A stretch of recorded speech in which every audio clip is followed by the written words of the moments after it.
혹시 레카라쿠 베당토라는 말 아세요? 힌트는 개발자들 사이에서 아주 핫한 단어예요. 네이버, 카카오, 라인, 쿠팡, 배민, 당근마켓, 토스 핫한 IT 기업들이죠. 전부 다 오늘 주제랑 관련이 있습니다. 바로 스타트업입니다. 최근에 백신도 없는 서브병을 유발한 드라마가 있어요. 혹은 몇 명한테 수지병을 일으켰죠. 회사만 차리는 드라마인 줄 알고 봤더니 살림도 차리네요. 바로 이 드라마입니다. 그 중에 한 장면 마이너스 100만 점. 왜 마이너스 100만 점이라 하는 걸까요? 오늘은 스타트업 드라마 6화 키맨을 잡아라 중 한 장면을 보면서 회사 지분의 중요성과 스타트업의 성공을 좌우하는 키맨에 대해서 이야기를 해보겠습니다.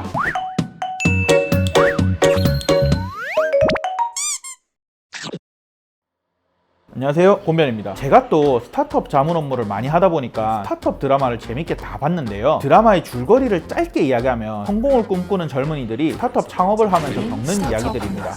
처음 하는 창업이다 보니까 미숙하겠죠. 돈도 없으니까 투자도 받고 멘토링도 받고 하는 내용이에요. 오늘 볼 장면은 주인공 회사가 데모데이라는 공모전에 당선되고 회사를 세우는 초창기에 지분을 나누는 과정에서 멘토링을 받는 장면입니다. 한번 볼게요. 장담하는데 이 주주 명부를 보고 투자하는 멍청이는 전 세계에 단 한 명도 없을 겁니다. 단 한 명. 여기서 한지평 팀장님이 왜 화를 낼까요? 일단 주인공 회사가 만들어온 지분 초안은 이렇습니다. 대표이사 19%, 동업자 4명이 각 16%, 초반 자금 지원을 해준 대표이사의 아버지 16%, 명함과 홍보 영상을 제작해준 대표이사의 사촌형 1%. 와, 평화롭네요. 아름다워요. 근데 뭐가 잘못된 건지 잘 모르시겠죠? 당연히 이렇게 해야 되는 거 아닌가요? 다 같이 노력했는데 같이 나눠 가져야지. 근데 아닙니다. 스타트업 대표는 지분이 95% 이상은 가지고 있어야 됩니다. 왜? 지분은 흔히 말하는 주식이자 회사를 소유하는 권리입니다. 지분이 95%를 가지고 있다는 건 회사를 95%만큼 소유하고 있는 거예요. 이렇게 회사의 지분을 가진 사람들이 다 모여 있는 곳을 주주총회라고 하는데요. 이 주주총회는 임원을 뽑거나 자를 수도 있고 회사의 일부를 매각하거나 다른 회사를 인수할 수도 있고 심지어는 대표를 자르거나 회사를 없애버리는 것도 가능합니다. 즉 주주총회는 회사에 있어서는 최고의 절대 권력인 거죠. 그런데 남도산처럼 지분이 19%밖에 없고 공평하게 지분을 나눠 가졌다면 남도산은 혼자서 결정할 수 있는 게 아무것도 없고 몇몇만 반대해도 추진할 수 있는 일이 아무것도 없어요. 다른 사람들이 작당해서 남도산을 자르고 회사를 없애버리는 것도 가능합니다. 그렇기 때문에 회사의 핵심 인력인 키맨이 지분의 거의 대다수를 장악하고 있어야 되는 거죠. 저희 우정은 평생 갈 거니까.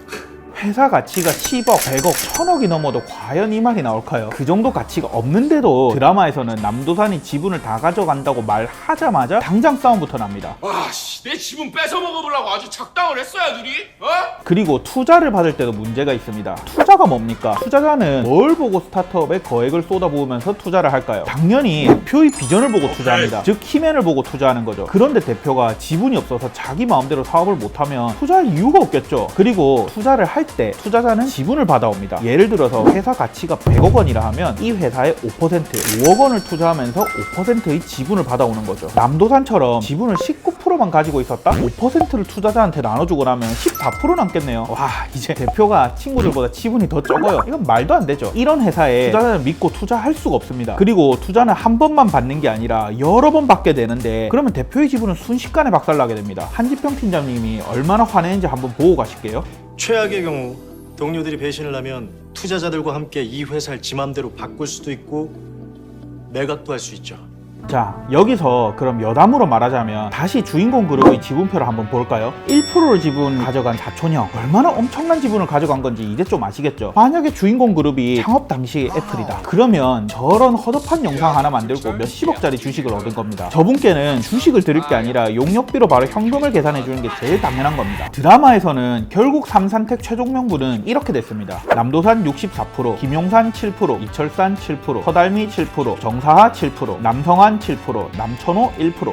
저는 개인적으로는 64%도 한참 부족하다고 생각됩니다. 그리고 결국 남천호는 1%를 지켜냈네요. 제가 만약에 이 3산택에 자문을 해줬다면 저는 주주명부를 과연 어떻게 짜줬을지 한번 적어봤습니다. 곤변이 짜준 3산택 주주명부 겸 직책, 남도산 96%, CEO 최고 경영자, 김용산 1%, 이철산 1%, 김용산 또는 이철산이 CTO 기술 책임자, 서달미 1%, CMO 마케팅 책임자, 정사하 1%, COO 내부 살림살이 책임자, 남성환, 남도산이 개인적으로 용돈 지급, 남천호, 용역비 100만원. 아까 말씀드린 대로 키맨 남도산은 최대한 많은 주식을 갖고 있어야 됩니다. 그리고 동업자인 김용산, 이철산, 서달미, 정사에게는 각 1%씩 주고 조금 이따가 설명드릴 주주간 계약서를 작성할 필요가 있습니다. 저는 개인적으로는 정사라는 캐릭터가 회계 지식이 있는 변호사이자 디자이너라는 설정이던데 이 캐릭터가 왜 디자인만 하고 있는지 너무 능력이 아까웠습니다. 정사는 회사 내부 살림살이를 총괄하고 결정하는 CEO 자리 정도는 주는 것이 적절하다고 보이네요. 그리고 초반에 지원금을 준 남도산의 아버지 남성환한테는 남도산이 개인적인 채무라고 생각하고 용돈을 챙겨드리든지 하는 게 제일 좋을 것 같고요. 남천호는 그냥 용역비로 일식은 현금으로 영상 및 명함 제작비 정도만 주는 게 제일 합리적이라고 생각됩니다. 착한 대표님은 그러면 물어봅니다. 같이 시작한 동업자랑 개국 공신인 직원은 어떻게 챙겨줘요?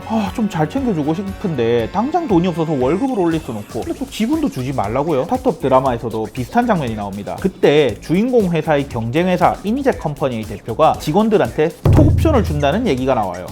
정말 좋은 생각입니다. 스톡옵션은 실제로 많이 활용하고 있어요. 네이버 직원들도 스톡옵션을 받고 있고 카카오 직원들은 수억씩 챙겼다는 뉴스가 뜨기도 해요. 이게 스타트업의 묘미, 로망인 거죠. 스톡옵션의 상법상 용어는 주식 매수 선택권인데요. 간단하게 개념만 살펴보면 2년 뒤에 우리 회사 주식을 지금 현재의 가격으로 살 수 있는 권리를 의미합니다. 예를 들면 지금 우리 회사의 주식이 1주당 5,000원인데 네가 2년 동안 열심히 일을 해서 우리 회사의 가치를 끌어올리고 2년 뒤에 우리 회사 전체 주식의 2%를 5,000원에 사갈 권리를 주겠다는 겁니다. 만약에 2년 뒤에 우리 회사 가치가 1주당 10,000원이 됐다. 그러면 나는 주식으로 2배 돈을 버는 거죠. 실무적으로 스톡옵션은 동업자가 아니라 내가 고용한 직원한테 주는 게 대부분이고 그마저도 많아봐야 2-3% 정도에서 주는 게 관행입니다. 그리고 스톡옵션도 법적으로 무제한 줄 순 없고 마찬가지로 투자자의 눈치를 봐야 되죠. 아무래도 이런 것 때문에 대표의 지분이 줄어드니까요. 그래서 스톡옵션만 가지고 여러 가지 리스크들을 함께 부담하는 동업자를 달래기에는 또 한계가 있습니다. 자, 지금부터는 드라마엔 전혀 안 나온 꿀팁이니까 잘 들으세요. 이럴 때는 동업 계약서를 작성해서 동업자들끼리만 내부적으로 구속하는 계약서를 작성하시면 됩니다. 아니면 동업자들한테 1-2% 정도의 주식만 조금씩 준 다음에 주주간 계약서를 작성하셔도 되고요. 이 계약서에는 발생하는 수익에 대해서 조금씩 상여금 형태로 지급을 하겠다라든지 계약 당사자 중에서 누가 주식을 팔려고 하면 그 계약자들이 우선적으로 매수할 권리를 갖는다는 우선 매수권 등등 여러 가지를 정해두시는 것이 좋습니다. 자세한 계약의 내용은 반드시 전문가랑 상담해보시는 걸 추천해드리고요. 이렇게 상호간에 협의를 해서 내부적인 계약서를 작성해 두시고 그 계약서를 제대로 이행을 하셔야 함께 리스크를 부담하는 동업자들도 큰 불만 없이 계속해서 사업을 이어갈 수 있을 겁니다. 돈이 걸린 일에서는 언제나 철저해야 한다는 점 잊지 마세요. 지금까지 스타트업 드라마 6화 키맨 편을 보고 발생할 수 있는 이슈에 대해서 리뷰해봤습니다. 개인적으로 제가 좀 아쉬운 부분은 이런 주인공 그룹같이 기술을 기반으로 한 스타트업의 경우에는 기술 탈취라든지 특허권 분쟁 같은 것이 발생하는 경우가 굉장히 많습니다. 그런데 그런 부분들이 좀 별로 안 다루고 로맨스 부분을 지나치게 많이 넣은 거 아닌가 하는 좀 아쉬움이 있습니다. 그래도 스타트업 그 자체를 다룬 첫 드라마 작품이기 때문에 재밌게 봤고요. 스타트업을 생각하시는 분들께는 꼭 한 번은 보셨으면 하고 권장드리고 싶네요. 궁금한 점은 댓글로 말씀해 주시고요. 구독과 좋아요도 부탁드립니다. 다음에도 유용한 법률 지식으로 찾아뵙겠습니다. 감사합니다. 곤변이었습니다.